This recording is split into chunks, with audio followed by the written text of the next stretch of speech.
Hi guys, welcome back to the first. Welcome to the first episode of Two Babs Talk About a Ding. Yeah. So we, as we said in the last episode, we really want to get different perspectives from the school and talk about, just stuff going on, recent events, whatever we kind of wanted. We're going to be talking about kind of just everything. So Ravi, do you want to give us a little bit about yourself? So what is your Stuff name? we wouldn't know. What is your full name, Ravi? My name is Ravi The King. Where are you from? Here. From Australia? Yeah. Melbourne? Melbourne. What? Because we know that you just came to Kerry. What school did you come from? I came from Melbourne High School. Melbourne High. Can I say that? Yeah. Yeah, that's fine. Okay. Yeah, Ravi came from Melbourne High. Do you have any, What are your first impressions of Kerry? True. Is It's it a different. Big difference. Big difference. Yeah. What would you say is the main difference? The people. People. Anything about the people? Like, are we They're not as good. not as good. good? I mean, apart from us, Yeah. we're pretty good. But at Melbourne High, did you have what was your reason for moving to Kerry? To do the international baccalaureate. Fair enough. Fair, which Fair is enough. what, This is if what- anyone doesn't know, that's what me and Derek are doing. And this podcast is a part of our community action service hours. Yeah. Literally. It's our CAS project. Yeah. Yeah. And we want Ravi here to kind of explain Give us a new perspective. Would Yeah. You say? Yeah. a new perspective on I'm not in frame. A new perspective, from coming from a new school, coming Coming from a different place. Because me and you have been here I've been here since year 7. I've been here since year 1. Right. So we we- kind of have as we talk about in talk, a closed perspective, and we'd have a different perspective to Ravi. So. Yeah. Ravi, have you found any problems coming to Kerry or coming, new Not school? really.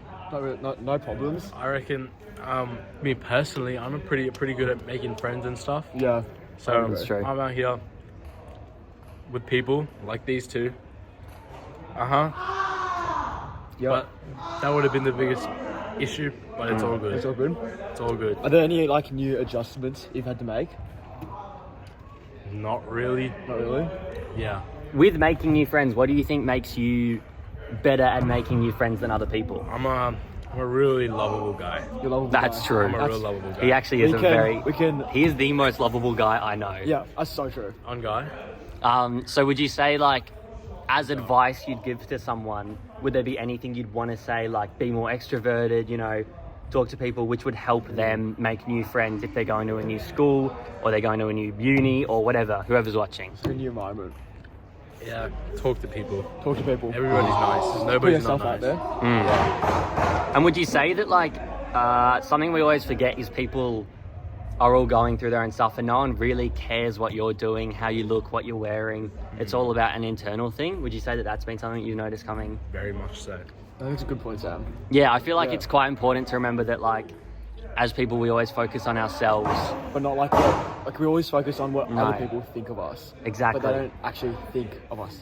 And if you diagnose your thought process with that, I guess you'd find that your personal views on yourself are just not true. So it's almost, if we're talking about perspective on yourself could be something that could change. Yeah. Yeah. Any other thoughts? That's very insightful.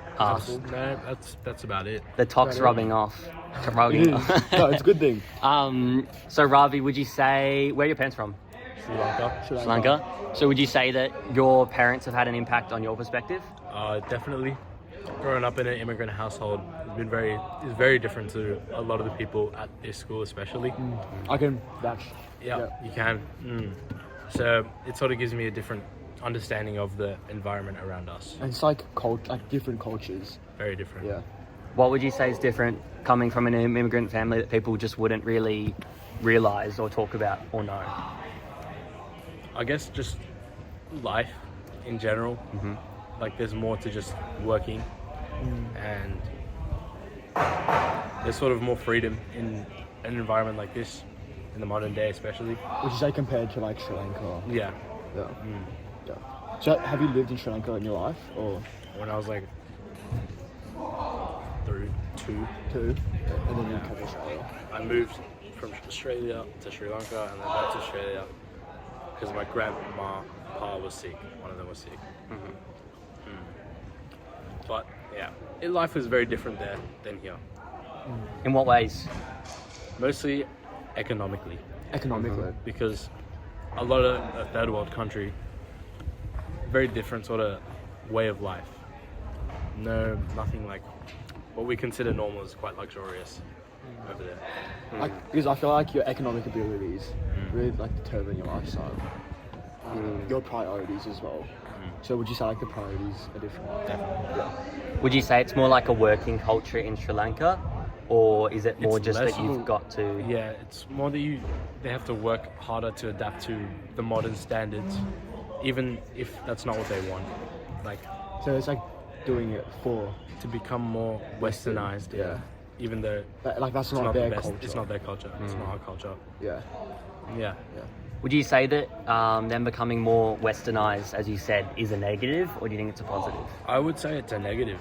Because they're losing their own culture. Yeah. in the same There's a time. lot of people who don't know anything about their own culture, but I don't know. They have that heritage, which they should uphold, and now it's all been sort of mushed into one big Western ball everywhere around the world. That's true. Globalization. And it's interesting that, like, I've been in Australia my entire life. You kind of see the Western approach or the Western ideals as something that's a positive.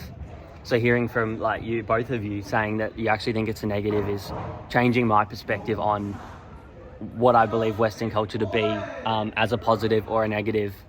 And, you know, like, is there anything you guys think people could do that would kind of help? I don't know. Would there be anything? I'm not sure. It's sort of an internal thing that you have to Yeah, do I feel by like yourself. also like the Western media is like it just pushes Dominant. one narrative, you know. I mean, yeah, Always. yeah. Just be careful of what we consume. Yeah, and I mean, it's something we were talking about, like the consumption of different media is probably really important, because if you're getting all your news from some, like, even if you look at politics, a really far right newspaper, you're going to be thinking in a far right way. And even like in a Western newspaper compared to something from Sri Lanka, like you're going to have a different perspective. Yeah. Would you say like connecting with your culture is something that both of you identify with, like, or something that you've had to deal with? I feel like it's definitely important. Yeah. Would you say? Always. Like it's a priority. 'Cause It's like, yeah. It's me. It's my family. It's part of my DNA. It runs through my veins. Because you can't like find your culture, or you can Exactly. like bits of it. Yeah. But you can't like fully immerse yourself in Exactly. your culture in Melbourne. Yeah. So, like, in like a white society. I don't want to, like, I don't want the next generation of, for example, for me, Sri Lankans to not know anything about Sri Lanka. Sri Lanka. Exactly. Yeah. Because obviously it's got like such a rich history and culture. All countries do. Yeah. Like, even like Australia. Yeah, well, It's- if you look at Indigenous Australians, I feel like a big talking point's been them connecting with their culture and sort of like connecting, I think, with land is a massive thing for Indigenous Australians, and I'm sure lots of Indigenous cultures, but it's kind of been stripped away, their ability to connect to the land and to connect to people, because I'm out of frame again. Because Scooch over. Yeah, we'll scooch over. Yeah. Because of the, you know, it is the Western machine which is kind of driving that forward. I mean, yeah, it is interesting. Dominating everything. Would you say your parents are super? They want you to know about your culture. Are they? I feel like yeah. Yeah. Definitely. But would you say your parents, because were they born in Sri Lanka? Yeah. Yeah. Would you say your parents are more Western or Sri Lankan? Sri Lankan for sure. Sri Lankan, They're, yeah. I mean, obviously they consider themselves Australians, but Sri Lankan first, always. Yeah. For them. Do you think that's like also been like a struggle to like find one identity? Yeah. Like It's a mix. mix, of both, yeah. You can never, I guess, I can never be fully Australian. I can never be fully Sri Lankan. Yeah. Always I gotta be feel like- both. Yeah. Definitely. Do you agree, Derek? Yeah, I agree. I feel like that's very. You can never be like 100%. 100%. Of one culture. Yeah, one culture than the other. Because obviously, being like living in a different country than your heritage, would have challenges, yeah. But then how would you feel, Sam? Like, considering like, Yeah. you live in Australia, in a white society. It's interesting because I would consider myself, like, I've got the ties to Italy and Spain from my mum's side and Ireland from my dad, but I've never visited those places. My mum and dad don't really agree with any of those. Well, not agree, but they don't really like immerse themselves in their previous cultures from their ancestors. So I would consider myself 100% Australian, and I'm a very proud Australian. So would you guys say you're a proud Australians, whilst also being proud Sri Lankans, Chinese? Would you say that you're like... Yeah. Definitely. Yeah. So I feel like Australia is such a multicultural country because obviously Australians are like all immigrants, like not like white Australians. Yeah. So, like, I feel like, would you say white Australians have lost their heritage and kind of like created their own culture? Yeah, well, I'd say, I mean, if you look at Australia's past, apart from in like Perth, where they came from gold miners, we're all, you know, settlers, you could say. Yeah. I mean, we are a British colonization, which I think it's quite different. Yeah, Australia's, I mean, we've still got like the Queen, who's passed away now, but she's on our coin and our $5 note. But it's like, I don't identify the Queen as my queen, personally. Okay. I identify like Rihanna's my queen. Olivia Rodrigo's my Rodrigo's queen. my queen. No, I think Steve Irwin would be something that I would see as a representation of what I think it means to be Australian. Yeah. So it's interesting, like, even with that, would you guys say like which way you lean politically is impacted by your culture? So like, would you agree with some of like Chinese values or Sri Lankan values in politics compared to that of Western values, or do you think it's more? I feel like because I feel like growing up in Australia, I've definitely been more influenced by Western values, and then some Chinese values, I would say, just don't align with what I see is correct. But maybe in mainland China, people who have grown up in that culture and society agree with those values.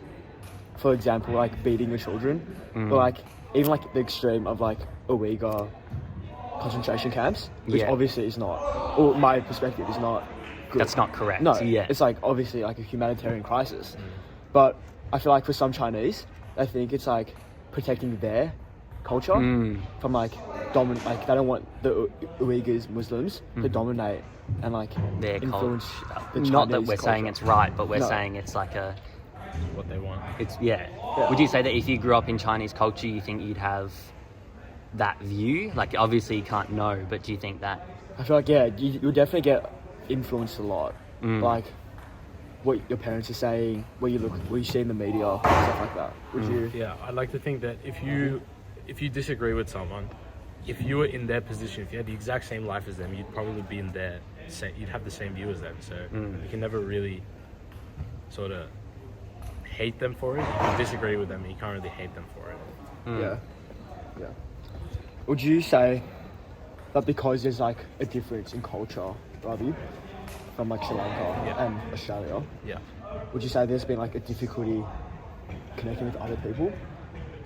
Like others giving you a hard time? Sometimes, maybe. Me personally, not really, but I can definitely see, especially my parents, when they came here back in the 90s and 80s or whatever, it was way different. There was a lot less immigrant. There was a minute, very small immigrant population back then. And I mean, they faced a lot worse stuff than I did, especially. Yeah. But it's like, as a society, I feel like we're constantly trying to better ourselves. Yeah. So that's definitely a good thing. We just got lunch. That's the bell. Saved by the bell. Yeah. I think that was a really good discussion. Always. We might get Ravi back if we want to finish off a little bit. So it might cut to a different segment. Very insightful. I think that was a really good chat. Episode 3. Yeah. This is episode 1. Episode 1. Episode 3, we get on there. You can have one in the break, in the middle. Oh, yeah. True. Yeah. No, thank you for watching so far, and we might be back. Thank you, Ravi. We might be back. See ya. We are locked in. This is lunchtime 2. So Friday. Welcome back to us. but hopefully you're still watching from home. Yep. Part 2. Ravi the King. Ravi the King, King. jeez. Do you want to be called that? Ravi the King? No, it makes me feel weird. Nah, fair enough. What would you want to be called? Probably His Majesty. His Majesty. His Majesty. He's my Ravi. queen, so that's good. Yeah, the Queen. The Queen. The Queen Ravi. Yeah. So we were talking about perspectives last episode. We're kind of just going on with whatever we feel. But we were talking about like different cultures and stuff. So within that, would you guys say that there's like any other points that you've thought about? I mean, it's been a day for us. It's been a transition for you guys. But any other things you've thought about in the past nights and stuff? I mean, I've been thinking about like what we talked about with how you guys don't identify with Australian culture completely. So I thought that was interesting. But like, have you guys had any other thoughts or anything? I think the thing about Australia especially is that everyone is an Australian who comes here. No, I think so. Everyone is Australian. Everyone is Australian. Maybe not like... Scott Darlow came to speak to us. Told us, I mean, that everyone is as Australian as everybody else. If you're Aboriginal, if you're literally just came straight from a different country. And it's a beauty of it, but also I guess you can never feel connected if you're sort of different. You never feel fully connected. But maybe that's like what makes Exactly. the country, like everyone is different. Yeah. Yeah. It's a good. It's That's not a good bad thing. No, It's not a bad thing. good It's a good thing. 'Cause, like, Exactly. yeah, everyone's like unique. It's just like humanity as a whole. And it's like, what is the word of Australia? Like, is that representative of a multicultural society? Like, because Australia, I think, and obviously we're pretty biased towards the country we live in.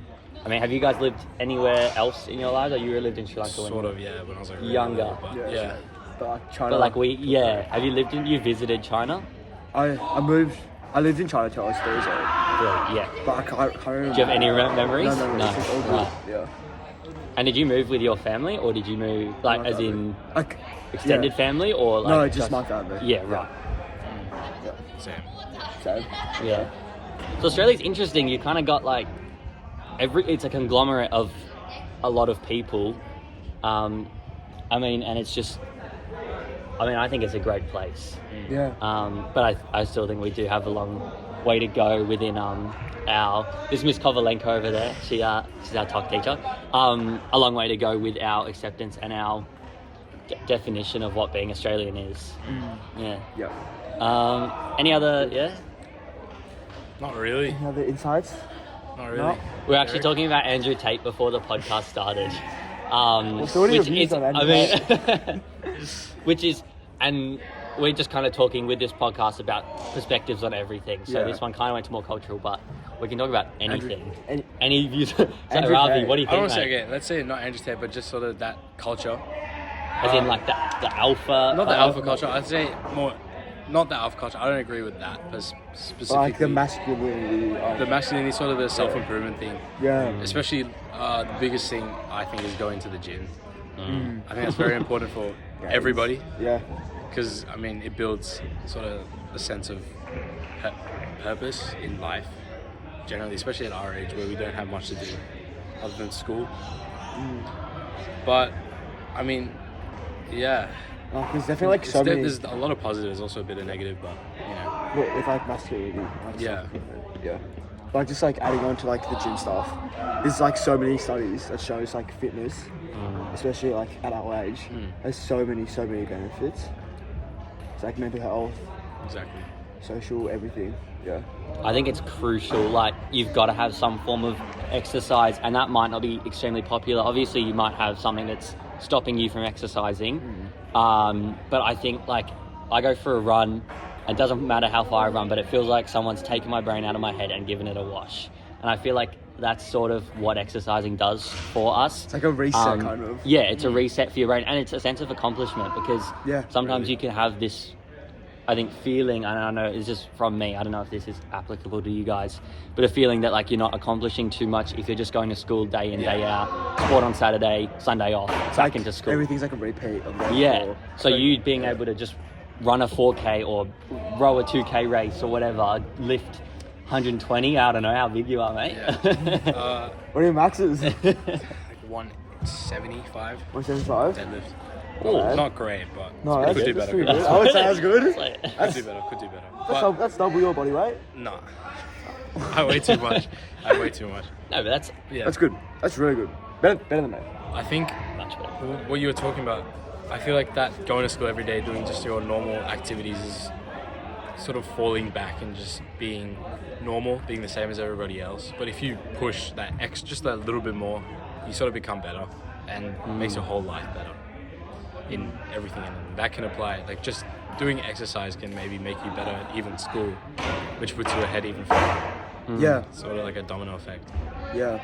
I think that's why so many people, I don't want to say support Andrew Tate, but like... Yeah, See where he's coming from. Yeah, see where he's coming from. Yeah. Because it's just like, it's not maybe from this perspective of like, I hate women, Yeah. but like, rather, I want to improve. Yeah, you my- want to embrace really your want own to say. masculinity. Yeah. Exactly. And masculinity, I feel like, as a man, it's kind of felt like a negative word. It's been referenced to as toxic Toxic, masculinity. Yeah. And putting that buzzword, we never say, really, I haven't heard toxic femininity. I've never heard that. No. actually. I've That's never a heard real it. thing too. So, which is a real, Definitely. Especially Like, in you our know, day and age. day-to-day life. Yeah. Like, Yeah. Yeah. All the time, toxic femininity. But that's never talked about. I've actually And- never heard that word before. Yeah, exactly. No. Right now. And obviously, we're coming from a perspective of three, males. identifying as three males.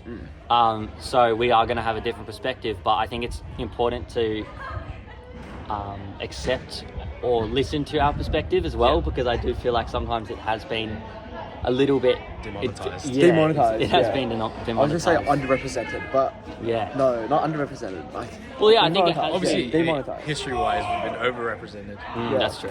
But like, then in this, it's sort of like it's gone from one end of the spectrum to straight into the other end of the spectrum. You should find the middle ground where everyone is treated equally. That's true. Because I feel like even, like, I have to be so careful of like some of the things we do and say. I don't know if you guys agree. Which is, I think, It's a good thing. it's a good thing Yeah. in the way that we want to be as accepting and welcoming and conscious of our words. and Yeah, stuff. conscious, and because Yeah. words, I think, definitely do have an effect on people, but it's just like, yeah, sometimes I do feel like it does go to an extreme, and it's something that we want to talk about because, I don't think that many people are talking about it in fear of almost cancelled. saying, Getting getting cancelled. Yeah, cancelled, getting and you can talk about cancel culture. Yeah. And I like imagine being just being a celebrity and saying something is an accident, and then it being brought up 15 years later. Even Exactly. a normal I person. feel like- A normal just- person. Because Yeah, true. everyone is like human. Like everyone Yeah. makes mistakes. Mm. So it's like your whole like, especially like celebrities or like influencers, their like whole livelihood is dependent A lot on of this of their like social media. A lot of the things that are brought up during cancel culture, I reckon, are from when they were in their teenage or early 20s. And I feel like that's should be sort of negated because that's when you're supposed to find yourself. That's when you're supposed to figure out who you are, and figuring out who you are isn't easy. And You everyone- have to go through everything. Everyone makes mistakes. Exactly. It's like a normal part Yeah. of life. Yeah, Yeah. it's part of life. Yeah. Like, shouldn't be reprimanded for doing what everyone else does. No.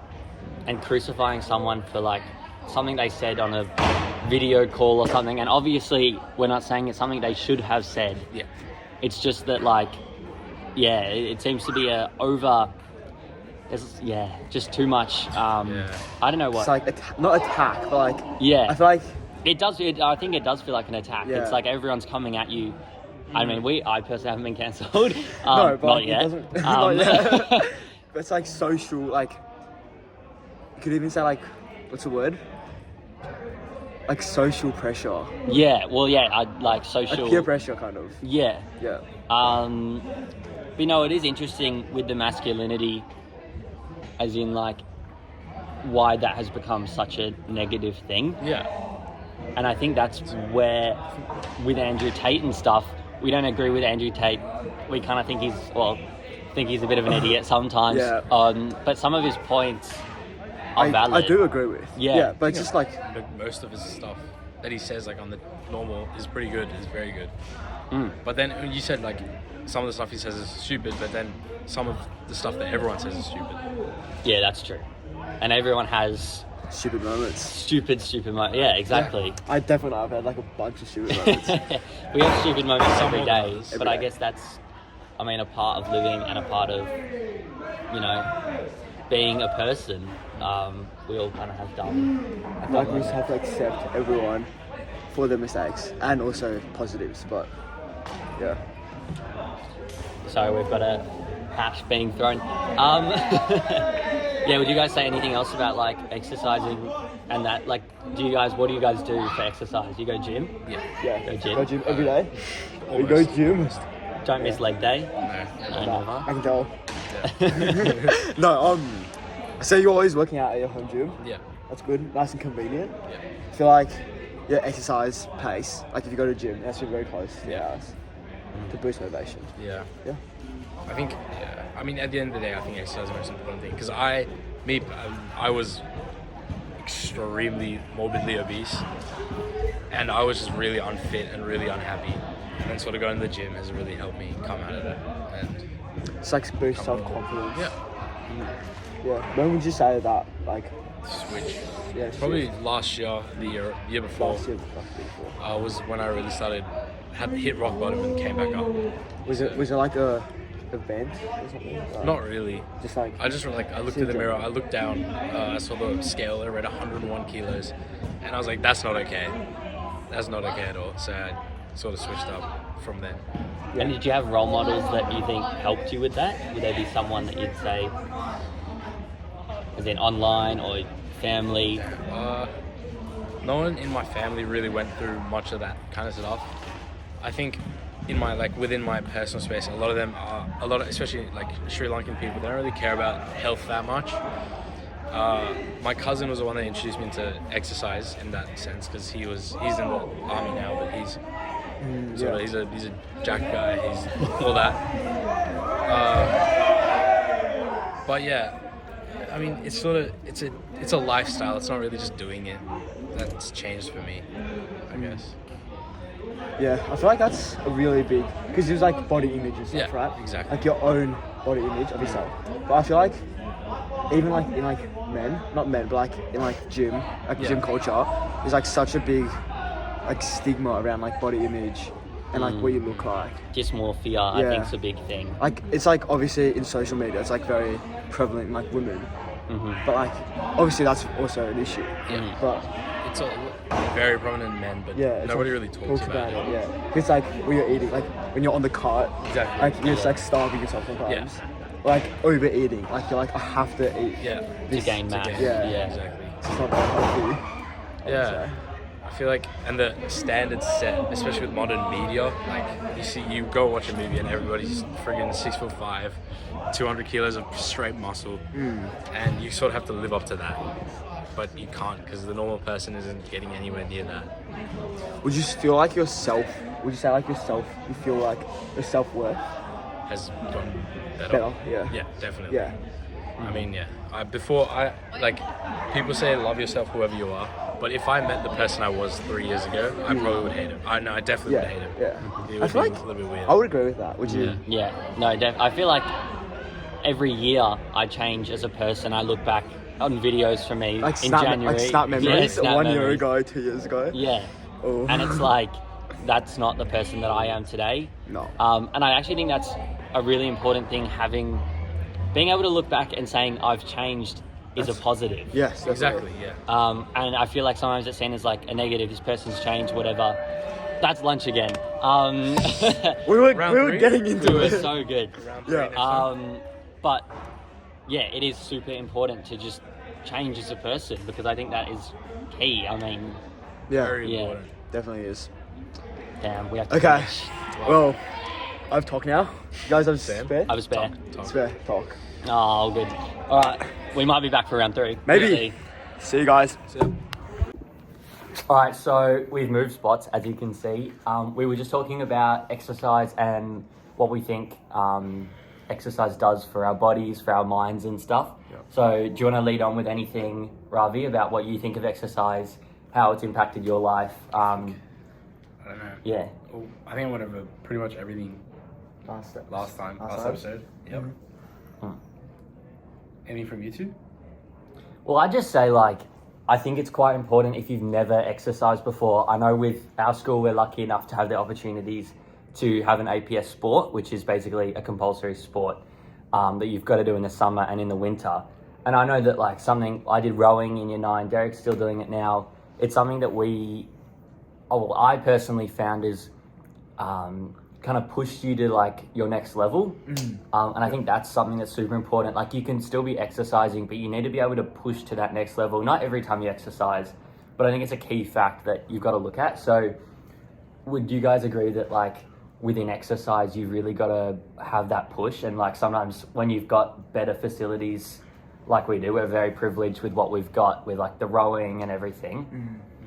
I feel like that is something that's quite important from us. Yeah. Yeah. It definitely is, because like with rowing, it's not only like physical, but it's also like mental a lot. Like especially on the erg, like you try like push through like your mental barriers to like achieve your best result. So like I feel like with exercise in general, it's not just like physical, but like it also like mentally, you also exercise your brain and stuff at the same time. So that's good. Yeah, I think it's super important. Like with rowing, it's just an example that we both can relate to. Yeah. You haven't rowed before, Ravi, have you? No. Well, you've got to do a 2K ergo and you can't hop off, and you've got to get the best time, 2K. better than that of your peers. Yeah, 2Ks, 5Ks, 5Ks, yeah. 1Ks. It's just like, but you're versing people, you're normally doing it with people next to you, in front of you, behind you, and it's a feeling that I think you only really get within exercise. And something that's like, if you never had that feeling, You wouldn't understand it. you wouldn't have that, ideas of that. And you'd find that with weightlifting, wouldn't you? Like, Yeah. pushing yourself, like, I can't lift, I don't know how much you're lifting, but like, Was it can't 180? lift 180? Yeah, 175. 175. 175, but say you're trying to do 180, Yeah. like getting Sure. to that, Like the dopamine hit after I think is so good. with that, you have to find something that you love to push it to that extra level. Like a lot of people say, oh, I hate exercise. Exercise is the worst. That's just because they haven't found the right thing for them, I guess. And I guess when you find that, it's sort of easy from then on. Yeah. 100. I feel like branching out, and this applies to exercise and other things, like you need to try new stuff to know if you like it or not. And you might have like preconceived ideas about different sports and stuff. Like if someone told me, oh, you would have loved rowing when I was in like year 5, I think I would have been like, I could not think of anything worse than rowing. Yeah. And even I never used to run before like end of last year, and now it's something that I just love to do, and I do it for myself, not for even the fitness or anything. It's something that I really enjoy. So I feel like, and obviously like running and rowing are both quite extreme examples, but even I think there's like a huge importance with mindfulness and like yoga even. What would you guys say you do for like that mindfulness aspect of your life? Personally, I meditate Meditate. every day. Can you run us through how you meditate? Just sit there and Just sit there. think about my breathing, sort of let go of every thought. Yeah. Would that be before you sleep, or is it like a set time of day that you're like, I'm going to sit here for 10 minutes and just think about my breathing? I sleep whenever I meditate before I sleep every day, but if I'm ever feeling sort of out of it, I will meditate just to It's like for stress and exactly, stuff. just to get back into it. Yeah. Yeah. Music, I reckon, for me. Mm-hmm. Playing like piano, but also it's like listening to music. Mm-hmm. It's really relaxing. And then also sometimes I like diary, like Yeah. my thoughts. So I feel like it's good. Definitely. Do you draw as well, or do you Yeah. just write down your No, thoughts? I like doodle. And You then doodle, I yeah. doodle. Yeah, and then I just draw my. Would you write down do my that thoughts. with music, or do you? Yeah, so you Music do in the with- background always, and then Yeah. it's really relaxing. You can get like all your thoughts out, and then just like forget it. Yeah. Yeah, it's good. I feel like it's quite important though. Something that I've been trying to do more in the past couple of months has been removing all the stimulation when I'm doing something that's quite mindful. So like, I used to listen to podcasts when I slept, but then it kind of felt like I just had to have something on when I slept. So I sometimes still do, but I feel like it's quite important to also have moments where you're quiet, you don't have any music, you don't have any, I don't know if you guys agree with this, but you don't have any kind of outside distraction, which I think is quite important with your breathing, would you say? Yeah, I think everyone has to have some sort of time so to detach, especially from the modern world where we're overstimulated with everything. Yeah. Especially like our phones and stuff. And just like think. Yeah. Like just listen to what your brain Yeah. says and just think about everything. Just live. Yeah. It's very important to disconnect, Yeah. especially with everything. I feel like with like meditating and stuff, it's really good to like help with stress as well. With like school, like different like pressures. Yeah, because obviously we all do IB. Yes. Yeah. I would say a lot pretty stressful. Yeah, I'd say, and especially like in comparison to VCE, our year 11 is probably a bit more content heavy because we're kind of doing 2 years of content that will, like our year 12 won't be as ramped up as the VCE people's because we would have been doing it for a year.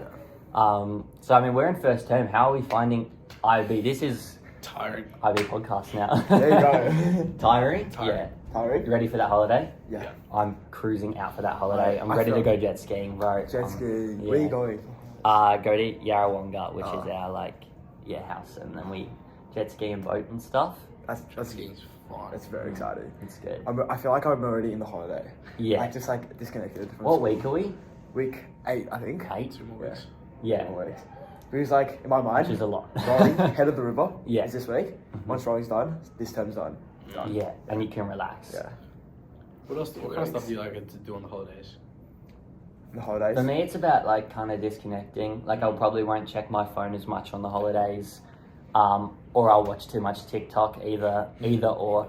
But I'll probably just try and like connect with grandparents, siblings more. My brother's coming back down from Newcastle, which is good. Get to see him, and even just like I think it's just quite important to have a break.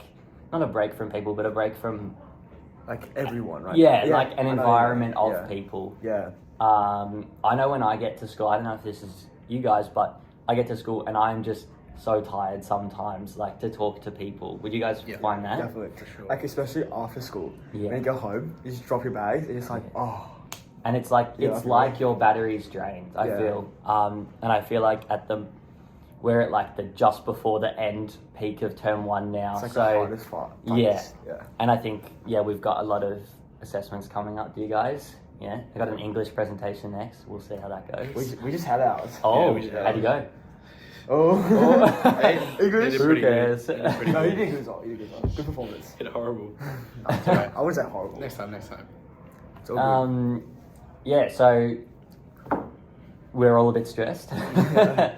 And how do you guys find like you try and be less stressed?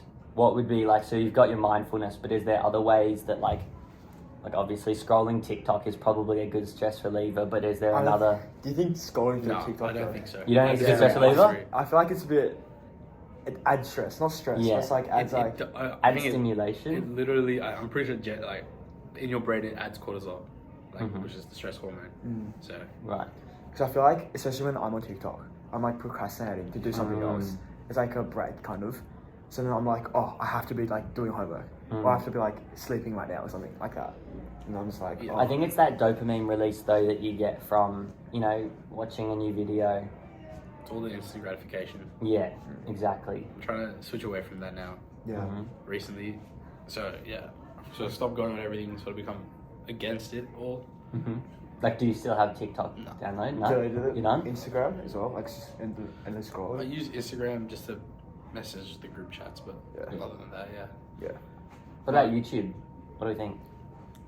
I feel like Depends. I've moved away from YouTube a bit, Yeah. especially from like year 7 or like year 6. Mm. Because I feel like right now, like TikTok is a big thing where it's like Yeah. shorten my attention span and stuff.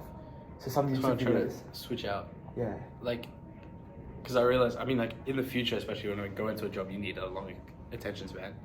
So personally, I like to watch like videos that are quite long, maybe an hour to 2 hours. Maybe split it up, but Yeah. watch those kind of videos on YouTube. And normally YouTube's pretty educational. Yeah. I reckon. Like you can You learn tell a lot. that. Yeah, I feel like that is. It depends what you're watching on YouTube, Yeah, for obviously, sure. but it's like a highlight of YouTube is it's got so much stuff on there that it can teach you. Whereas TikTok, I don't know about Exactly. that. I do think TikTok is very good for entertainment. But it That's needs to what be, it I is. feel like It is entertainment. it needs to be controlled though. Do you guys think it should be banned? No, not bad. Not bad, yeah. I feel like Not with bad. anything, you can't really ban something because Yeah. then it only makes us Yeah. want it more, you know? There Yeah, should be exactly. sort of education on, like not bad education, because I mean now they're just sort of saying like don't go on TikTok. Oh, it's bad. They're gonna steal your or steal your information or whatever. That's not really.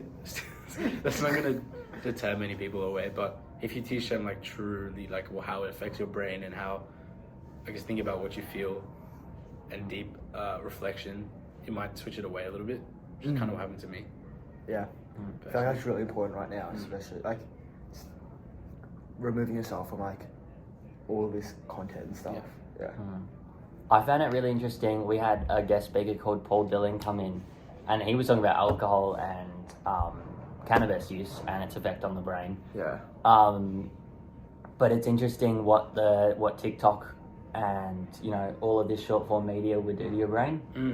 I feel like that's really useful that to look at. So I just got distracted by someone, but that look into your brain and see like what is it actually doing and why are you still scrolling. Yeah. I feel like at some point when you're scrolling through TikTok, it's all nothing, but you're just going through it. Just going through it? Just because you want to. Yeah. Just because but then it's very addictive. Sometimes you're like, you don't want to be on TikTok, but then you just find yourself exactly. on it, constantly scrolling, so that's so annoying. What would you guys say, your views and like thoughts about like Paul Dillon's like speech yesterday?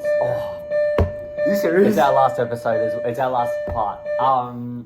I think Paul Dillon I think he's great. He's great. Because he's not telling you not to do drugs and alcohol and stuff, which I don't think is a very effective way of presenting those ideas. But he's showing you what it actually does, how you can help people who have had problems with that. And I think it's super important. You can't ignore it. It doesn't make the problem go away. It's obviously prevalent in our lives. Yeah. So we need to control it. Yeah. Well, thank you. Yeah. Thanks, Ravi. Thank you guys for having me on. Podcast, Ravi. That's all right. We might have him back in a couple episodes, but we'll be back next week with someone else. You'll see who. We don't know who yet. Let's go. That's awesome. Thank you. Thank you. Hey guys. First interview that we're doing. We've got Ravi here. Ravi, introduce yourself. What is this phone now? This is iPhone. This iPhone. Oh, back in my country we only had Oppo. Oppo. Very good. So this is.